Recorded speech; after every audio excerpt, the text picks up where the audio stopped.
Hello my dear friends, my name is Harold and welcome to The Sanctum. In this video we're going to continue on with the newest series on numbers and the symbolism of numbers. So we've already spoken about the number 1 and oneness, so now we're going to move on to the symbolism of the number 2. So if oneness is associated with the number 1, the wholeness and totality of reality expressed through the singularity, we will now move on to the duplex. So the splitting of the 1 to create 2. So if there was a wholeness, the all of reality, the source of all creation, if you want to call it that, existing as 1, if this were to split in 2, so that now there is something to bounce ideas off of, you've got the duality of two principles here. So the first we had the unity, now we have duality. So with duality we create polarity. So this polarity could be male and female, it could be plus or minus, it could be active and passive. This duality of experience is there in all of creation itself. So if we are talking about energy itself, we can break this unity down into yin and yang, or the divine father and the divine mother, yang and yin. So if we look at this duplex, we've got this idea of all this energy being dynamic in nature, all potential lying there in creation itself. The potentiality of anything to manifest into reality is there as the Divine Father. Now the Divine Mother is able to take that energy and start to process it and give it a certain form. So these two, when put together, start to create the next, which we'll get to. So this duality, this two-ness, is there in all of experience. We can see it in the elements. So fire, air, earth and water. Now of course there are 4 elements, but these 4 elements can be split into two aspects. We've got the active elements and we've got the passive elements. So like this, we've got a duality within the element itself. Some elements are active, like air and fire, and some are passive, like water and earth. Now this is also there in humanity. There's male and female.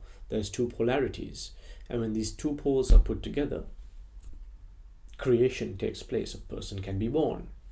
This is also there in the realm of the mind. If you want to create something into reality, we need to, in the very basis of it, we need to merge 2 poles, thought and emotion. And that is active and passive, the form and the force together. And together there is creation. So this duplex is there in everything. The next is hot and cold. This is also an example of polarity and duality taking place, because when you look at yin and yang, one is hot in nature, yang, and one is cold in nature, yin.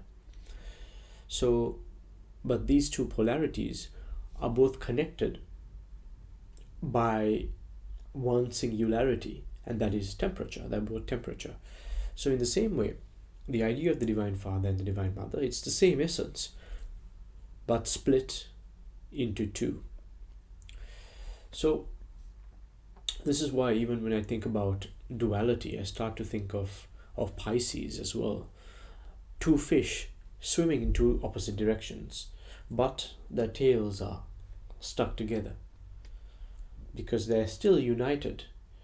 That's why even if you look at the yin and the yang symbol, it kind of looks like 2 fish stuck together, swimming together in one pond. So that is also this idea of duality, the yin and yang symbol, the yin yang. But within the yin, That's a little bit of yang, and within the yang there's a little bit of yin. So that is the connecting force that can bring them two together.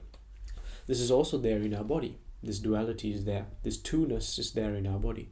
We've got two eyes, we've got two ears, we've got two noses, we've got two nostrils, and other things that are two in nature, like our lungs and other places in the body. We have two hands, we have two legs. So our body can be split into two as well. We've got a solar side and we've got a lunar side. And even in the sky, we've got a divine father and a divine mother. We've got the sun and the moon. So this duplex is even there in our body. Even in our brain, we've got two hemispheres, right? So in terms of how we can practically begin to bring the two polarities together to create a union of polarity, to become depolarized, you can do this in two ways. One is by doing the middle pillar technique, which I talk about on my channel, which I'll leave a link to up here, as well as by doing, you can do this on a mental level by doing the checkerboard exercise, which I talk about in another video on my channel, which you can find here. I also talk about this sort of stuff and creating a unity of polarity on my Patreon channel, which you can find more about in the description box below. So this is useful because sometimes we might find ourselves moving towards one or the other polarity. Okay, so sometimes we might find ourselves being more intellectual. Some people are more intellectual in nature. Well, other people might be more artistic in nature. Well, others might be a little bit more balanced. So you may find yourself in either of these two polarities, which is fine. You might need that for what you're doing. However, sometimes you might benefit from tapping into the other side of the spectrum. So if you are a very artistic person and you're very intuitive and very creative, and you can just completely go into a deep trance and then paint for 14 hours a day, you're able to completely access that. Or you might be a coder who's really good with numbers and code and all of that, and you're more on the intellectual side, and you're able to read tons and tons of books about mathematics and physics and all of this stuff, and you're very logical and all of this. However, you might lack the intuitive capability to really take that to the next level. And in the same way, if you're an artist, you're able to paint and do that, but you might lack the intellectual aspect that may take your art to the next level in a completely different way. So if you want to put these two together, it's important to create a unity within the polarities within yourself. The same goes for the Jungian concept of the anima and the animus. The aspect within ourselves, there are two polarities. When the two are put together, you create a more balanced human being who is able to perform better in many ways, because your mind is able to go to places of a more intellectual nature and of a more intuitive nature. So that's why it can be very useful to dissolve the polarities and create a sense of union within yourself. So the way to do that in terms of your mind is to do the checkerboard exercise. And if you wish to do that energetically, you can do the middle pillar exercise, which I talk about on this channel. So I hope this all makes sense. The symbolism of the number 2. The number 2 can also be reflected between inside and outside. So your inner world in reflection to the external world. You have this duality and separation between that which is inside and that which is outside. But when you put them together, you start to experience this idea, this concept of non-duality, which we'll get to maybe on another video. The idea of poles and polarity itself is actually illusory in nature, and it's just a view of reality. But when we tap into a state of non-duality, the poles don't really exist and will have less of an effect on you and your own existence in reality. So this two-ness is there everywhere. And as another exercise, as you go about your day after watching this video,